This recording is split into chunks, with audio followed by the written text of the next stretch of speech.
Hey Trish, what's our resilience tip for today? Donna, it is take care of you.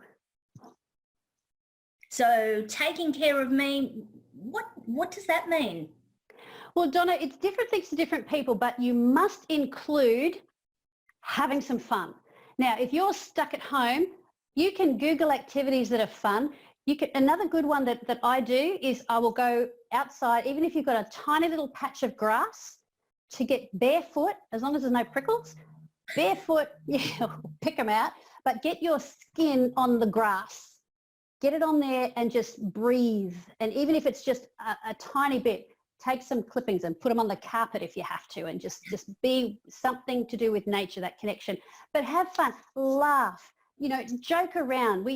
It's okay to have fun when something serious is going on. It is actually a pressure relief. It's good for you.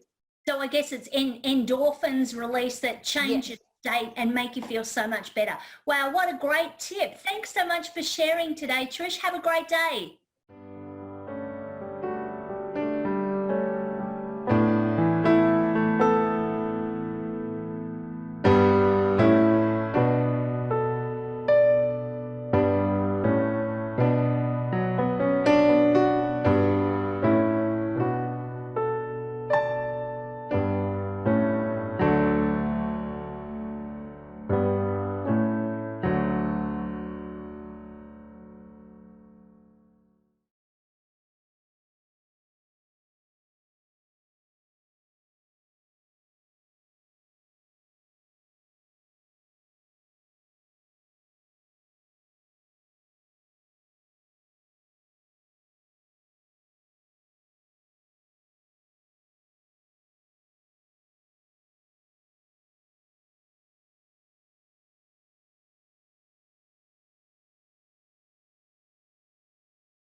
Hey Trish, what's your resilience tip for the day?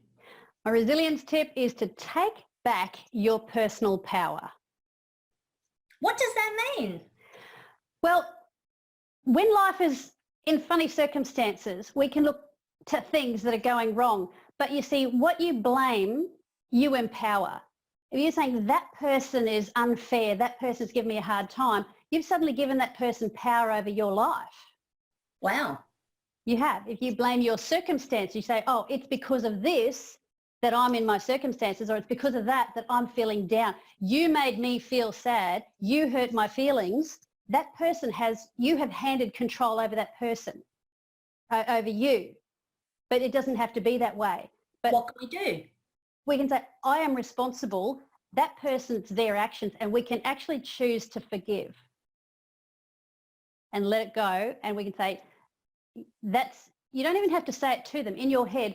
Look, that's what you're doing. That's what you think. That's your personal opinion. I know who I am. That's not going to affect me. You can't make me angry. I'm pulling back and choosing not to respond in that way. So basically everything that somebody does to us that we feel angry or upset or want to blame them about, we have a choice about whether we want to feel bad about it or whether we want to go, hey, that's your opinion, not mine, and let it go. That's exactly right. Awesome. Have a great day.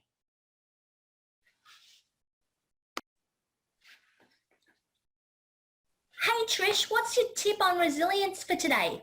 My tip today is to take charge of your mental ecosystem. Wow. What does that mean exactly? Well, Donna, you know how the environment works in an ecosystem where each animal has a place in it, and there's the air, the sky, the water, the condensation, and those sorts of things? Yeah. Well, you know how if poison gets into a river, it can affect the fish, it can affect everything in there, and then eventually the people who eat them. In the same way, we can have parts of our lives going great, but if we're not getting along with someone and we start thinking poisonous thoughts about them, the poison actually comes back into us and it becomes a bigger thing, and it can actually spread and poison all the rest of the parts of our life.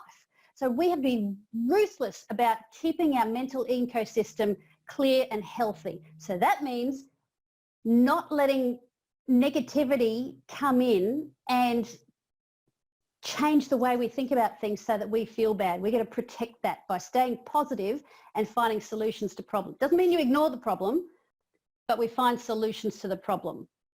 So I guess it's like creating a little shift in your brain that says, hang on a minute, here's something that has the potential to make me feel bad. I want to flick a switch and take myself from emotional mode to practical mode. Yep, leave the room, turn the TV off. How much news do you need to watch? So you're not putting your head in the sand, but it's like, thank you, got that, back to what's working in my life. Awesome, that's a great tip. Thanks so much. Have a great day. Hey Trish, what's our resilience tip for today? Today it's be a palm tree. Cool. What does that mean? Well, resilience is something that you come back from. You know, when we look at trees, the palm tree in a storm, it bends and it flows. But the trees we worry about in a storm are the gum trees, because when their branches snap and they land on your roof or your car, they do damage because they're resistant. If we are resistant in what's going on in our lives and we become hard-minded and try and tough it out, we can only resist for so long before we snap.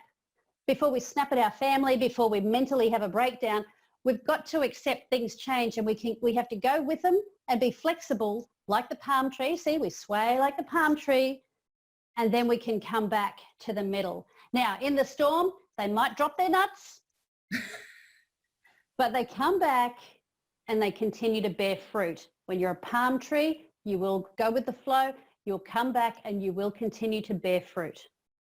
Okay, so it's being resilient is being like a palm tree and just going with the flow, and recognizing that sometimes you just need to go with the flow and not resist what's happening. Yes. That's awesome. Have a great day.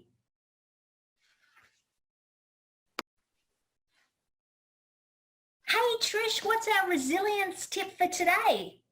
Resilience tip is boundaries. Okay, what does that mean? All right, so when you have boundaries, there are certain values in your life that you don't compromise. And that might be to do with your ethics, to do with the people that you love. Some boundaries are flexible, like when we talked about being a palm tree, that's fine. But other times, when you're under pressure, you can be under pressure to compromise your values. And you've got to know what you can compromise on and what you can't. So the line in the sand is what you're saying. Where's your metaphorical line in the sand? Yep, and it'll be different in different circumstances, but there are some values that are absolute and others that you can have a bit more grace around. Awesome. Thanks for that. That's fantastic. Have a great day.